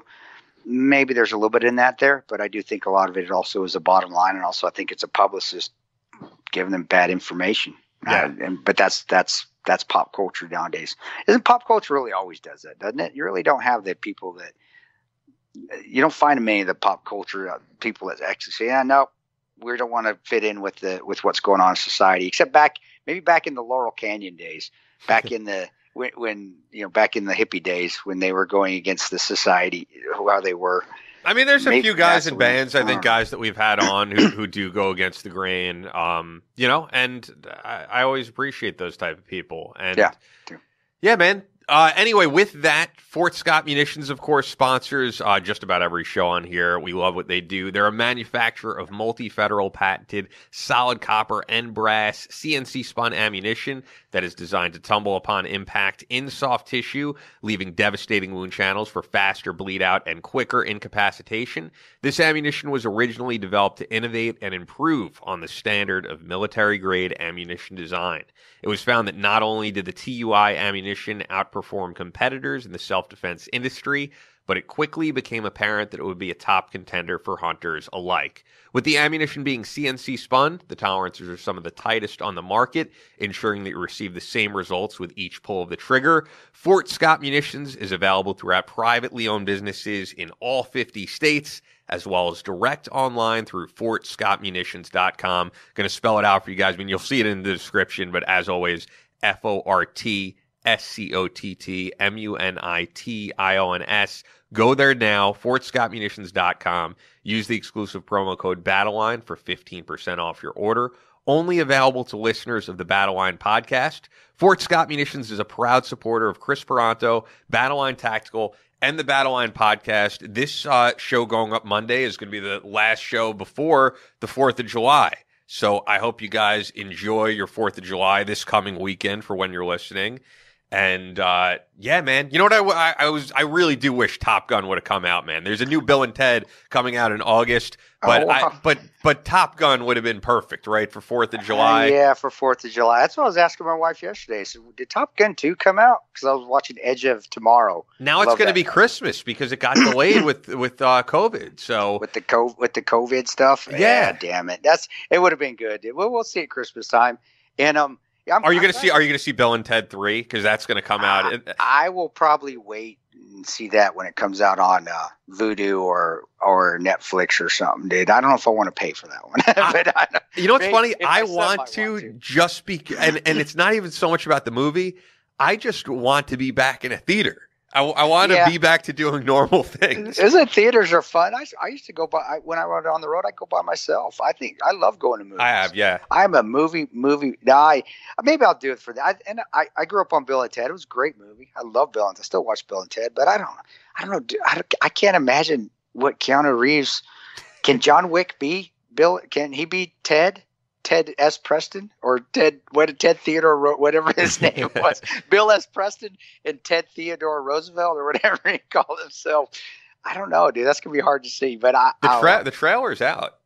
I'll have to watch it. I haven't seen it yet. I'll have to search that thing. Maybe we'll see, man. But I agree with you. I love movies and just going to. Yeah, it's just it is nice getting back to doing normal things again. I mean, dude. I'll tell you this, man. I didn't mention this to you just because I haven't talked to you since last weekend. I went to the driving range with my friend Steve, shot some balls, and you know me, I never drink, like strictly. I am not strange, but I don't drink. I had a beer on the deck of this golf place, and it felt glorious because I needed it, man. I needed to feel back to normalcy again. It's been too many months of this that I just needed some normalcy, and it was very enjoyable. Bro, that's one thing. Going to a driving range and having a beer is awesome. That's why Top Golf is everywhere now. Some drunk guys are out there hitting driving range, hitting golf balls, and drinking, going, God dang, why didn't I think of this? And there goes Top Golf, and it is. Top Golf is fun as hell. I wish I would have thought of that. So, hey, more of your people out there, yeah, that should be the normal. Get off the twatter. Look at social media for if you want for every once in a while, but don't live your life on it, and post positive stuff, guys. And don't tearing stuff down and is not the answer. Building things up is and making our history greater. Yeah, and I think that goes for literally the tearing down of people as well. If you don't like the content someone is putting out, start your own thing. But I think most of these people don't have they don't have the creativity to start their own thing because it's a lot easier to go after other people who do have that creativity. You're right. So if that's the case, though, don't sit there and just berate somebody. Find something that makes you a better person. Tearing somebody else down, and I'll tell you from experience, so I'm not being a hypocrite. Tearing somebody else down does not make you a better person, no matter how high you think that person is that you're going after. I did it for 3 years. I was probably the worst person I was ever in my life doing that. And I had lost my faith. I lost my religion. I lost God. I didn't believe in anything but that hatred that had filled in me. And I tried to kill myself luckily I suck at it. But it's so crazy you can laugh about that now. I know, but all right. But three times. No, if you've seen the crying game, imagine the crying game, Tano crying game in the shower with a Glock in his fucking mouth. I did that. I know what it feels like. Don't go down that slope. You cannot get out of it. Get out of it now. Once you're in there, it is almost impossible. And I think all those guys that have been, men and women that have been down that road, that have managed to get out of it, will tell you the same thing. It's all negativity. It's all tearing yourself down, thinking that you're tearing other people down instead of putting them up. And if you don't like somebody, buddy, and you don't want to eat General Lee's omelets or Louis Farrakhan flapjacks, then don't. Just don't. And don't go to that place, but don't tear something down that's been there and as part of a history and culture for years, just because it gives you that little bit of satisfaction for about 5 minutes. Then you got to go find something else you got to tear back down. This world is great. And I'm looking out my window right now. Green trees, birds chirping again, beautiful sky out. Nobody's riding in my neighborhood, and nobody has, and it's a wonderful day. And guess what? I'm gonna go mow my lawn, and it's gonna feel good. That's as easy as it has to be right there. Nice, and I'm smiling. Any 4th of July plans? Fireworks, bitches! Woohoo! Lots of, we have we can do fireworks in Nebraska, and there's a place in Mound City, Missouri, which is just down the road. One of the biggest fireworks doors in the country. We have fireworks stands in Omaha, but we're going to go down there. Actually, we'll probably do that today. Go down there and get fireworks. Oh yeah, I love fireworks. That's one holiday I didn't miss. I don't think I missed that holiday with any of my kids. I was always home for the 4th of July, and oh yeah, I can't believe. Yeah, I let my 3-year-old Christian. Yeah, I let him set off the big mortar shells and stuff. You know what? I was getting ready to wrap up, but now I have to ask you because it was brought up, and now it's just in my mind. I remember I saw this a few years ago, and it comes up every year. And I think it's a very small group of people, but I'm wondering from your perspective, what do you think of these veterans who have the sign on their yard, please don't light fireworks? It, brings back post-traumatic stress. Do you have a feeling on that? I can't speak for those veterans, but to me, I know it's never bothered me once. I think that's a lot of bullshit. But if it sounds like it to me, but it's like I personally have never been there, so I feel like I can't say that. I don't know a veteran that an explosion goes off or a gunshot goes off and it makes them jump or anything like that, any more than if it just surprised you and any other person. That being, I'm sure there's some out there. I can't speak for the Vietnam vets. I think that there is a special. There's a difference of Vietnam vets, brother, that went through stuff because I don't know if they were adequately help me out. Adequately prepared. Thank you, prepared. But that being said, I don't know anybody. Hell no, it doesn't bother me. And honestly, that's again another thing where it's like, Jesus, come on, guys, really? No, kids are gonna have fun. I don't, and I know we're gonna get some hate from it. That's fine. No, we're not. If you want, but, our audience is not in that camp. If people want to say, "Oh, Chris, I do," I don't, and I just said it before. I'm gonna say it again. I think it's a bunch of bullshit. I'd like to talk but if you do, I understand. And if it bothers you, I understand that. I mean, there's smells that will trigger something in me, not maybe sights and sounds that will trigger me to smile. But if a smell comes across, that's when I may have something negative. But explosions and firework, no, a firework explosion, even from the mortar shells, is nothing like a car bomb going off that you can feel it in the ground, and then you actually can feel the reverberation. And even if you're within a block radius of it, you can even feel the shock wave. No, there's nothing like that. It's not even close. So I don't know, man. I don't think it's something, but then again, I can't speak for that individual.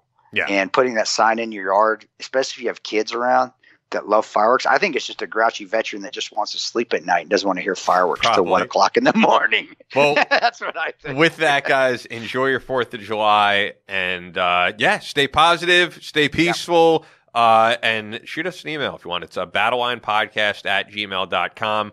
I'm going to work on some more in-studio guests, maybe some repeat people, because we're back in studio here at Gotham, which I'm psyched for.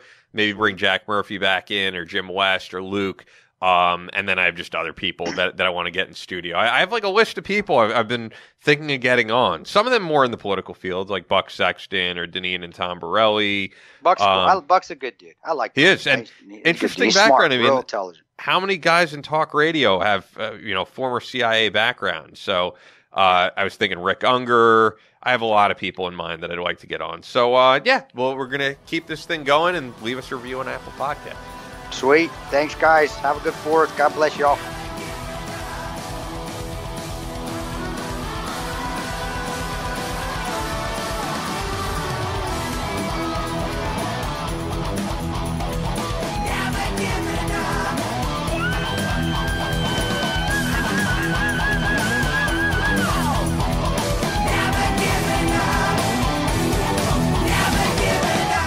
That's all for this episode of the Battleline podcast, but we'll be back on Monday with more American straight talk. Until then, be sure to follow us on Instagram at Battleline Podcast and on Twitter at Battleline Pod. To sign up for future Battleline tactical courses, go to www.christantoperanto.net. Believe in yourself, face all challenges head on, and as always, never quit.